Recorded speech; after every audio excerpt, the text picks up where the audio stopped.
He's been called one of the unsung heroes of modern times. Fazle Hassan Abed was more than just a mild-mannered accountant. As a young man in the early 1970s, he had a corporate multinational job in finance. He could have stayed on that career path and led a very comfortable life. Instead, in 1972, confronted with war and natural disaster in his homeland, he quit his job and founded BRAC, originally the Bangladesh Rehabilitation Assistance Committee. People died because they were poor, and I thought that the kind of life I was leading at the time, working for Shell Oil, I thought that this life is not really something that I'd like to pursue. I'd like to pursue something else. In the decades to come, BRAC would become massive, reaching 100 million people in Asia and Africa. It is known as one of the world's most effective anti-poverty efforts. Abed avoided the limelight. He preferred to let his work speak for itself. Microfinance, community healthcare, education, humanitarian aid, and more. What links these diverse programs together is Abed's lifelong conviction that hope itself can help people overcome poverty. He saw that poverty was not just a lack of money or skills. People remained trapped in poverty, in part because they thought things could never change. They thought it was their fate to be poor. So Abed started by changing this mindset.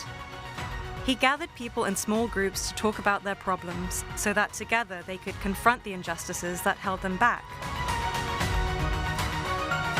They began to understand that a better world was possible, and that they themselves had the power to build it. This is the power of hope. Millions of people planning for the future, saving and investing. Girls filling up classrooms, women starting their own businesses. BRAC is known for its entrepreneurial approach to tackling poverty. It is known for being efficient and effective, but it is far more than that. The legacy of Fazle Hassan Abed is the triumph of hope over fate. Human life is for a short period on Earth, and I would like that short period that each of us have to be as happy and as productive and as meaningful as possible.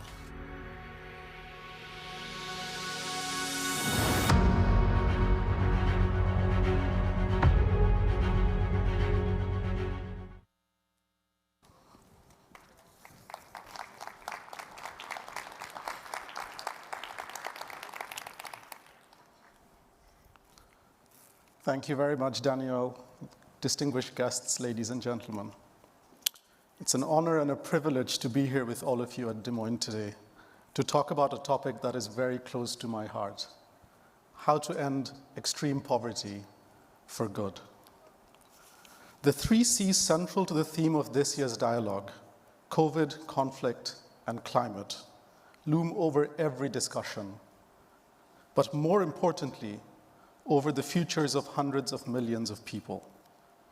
For several decades, we made steady progress on reducing not only the percentage of people living in extreme poverty, but the actual absolute numbers of people living in extreme poverty. In the last few years, however, the pandemic, followed by a global spike in energy and food prices caused by the war, and the catastrophic impacts of climate change have caused the numbers of people in extreme poverty to go up dramatically. The World Bank has already stated that the 2030 goal of ending extreme poverty will not be achieved. Halfway through the SDGs, this is a bleak conclusion, and one whose reality is the continued suffering of hundreds of millions of families struggling to feed themselves. We are in the throes of a global crisis, the likes of which most of us have not seen in our lifetimes. And sadly, whether it's COVID, conflict, or climate, it is always the poorest of the poor who are the hardest hit. However, this is not the time to feel helpless or to give up hope. While things may be beyond our control, there are many things that we know and have learned through years of hard work on these complex issues that can be applied and scaled to ensure that we get back on track in our pursuit of poverty's end. let me briefly tell you a bit of BRAC's story. When my father, Sir Fazle Abed, founded BRAC in the early 70s, the newly independent Bangladesh had just emerged from a bloody war of independence, following the deadliest tropical cyclone ever recorded. Even in the midst of the economic devastation wrought by war and disaster, working with the poorest of the poor, my father realized that poverty was more than a lack of income and assets. It was also a lack of hope. People ground down by generations of despair and struggle felt their condition was immutable. If poverty reduction programs were to succeed, they would not only need to provide the services, resources, and opportunities that people had been denied for so long, but also build self-esteem and confidence in a better future. People living in poverty would need to be the subjects and not the objects of development programs. And the role of development organizations like BRAC, my father realized, would have to be to empower people so that they can go from passive recipients of aid to active participants in their own development.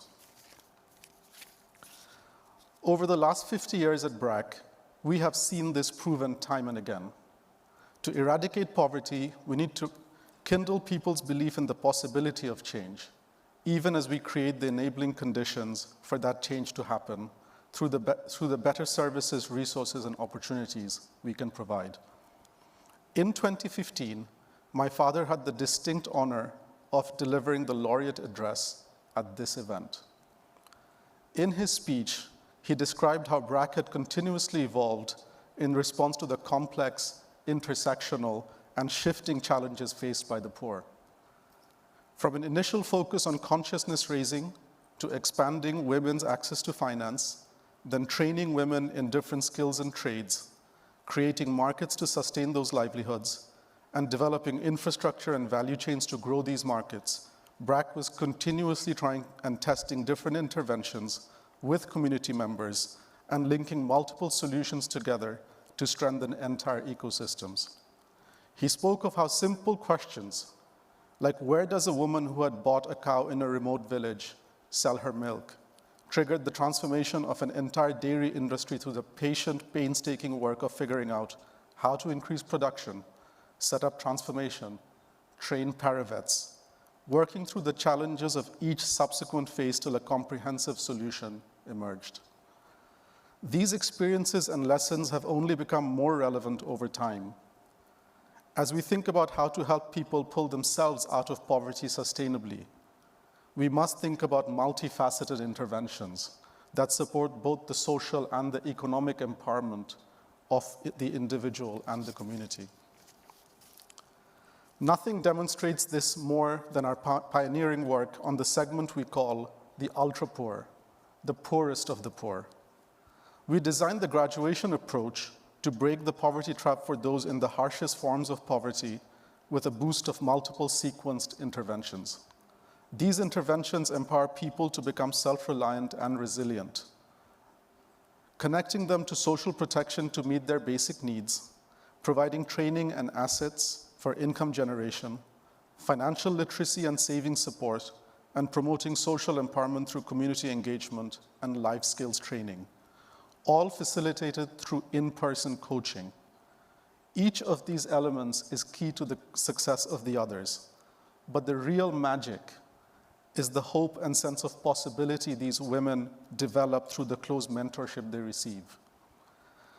Ultra-poor graduation programs build the adaptive capacity of those living in extreme poverty and has been proven to work across diverse contexts and populations. Currently, there are over 100 such programs in more than 50 countries. Rigorous long-term research carried out on these programs have shown consistent and compelling impact.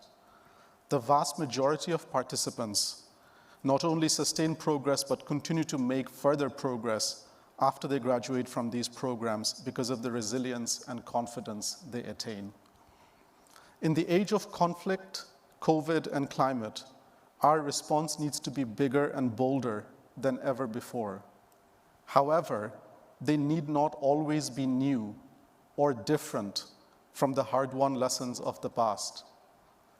There are evidence-based solutions that exist that can work even as new challenges emerge, because they rely on the one thing that is universal, that when the right conditions are created, even the poorest of the poor can transform their lives.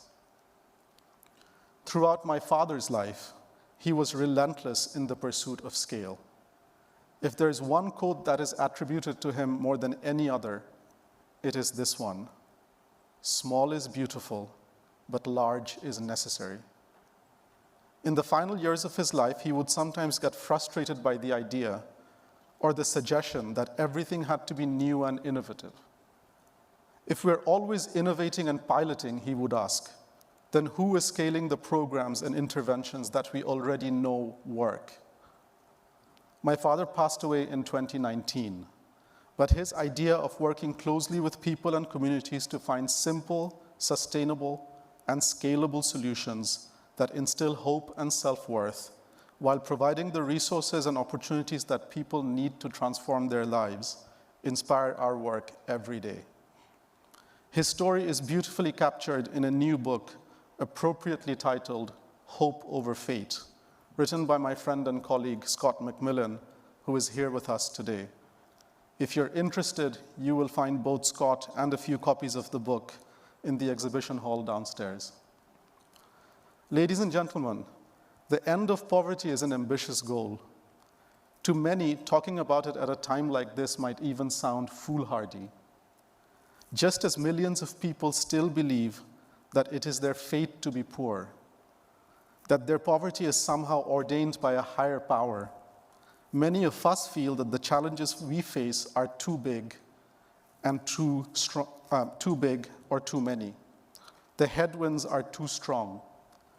If you take away one thing from all that I have said here today, let it be this: we have the resources, the evidence, and the know-how to end extreme poverty for good.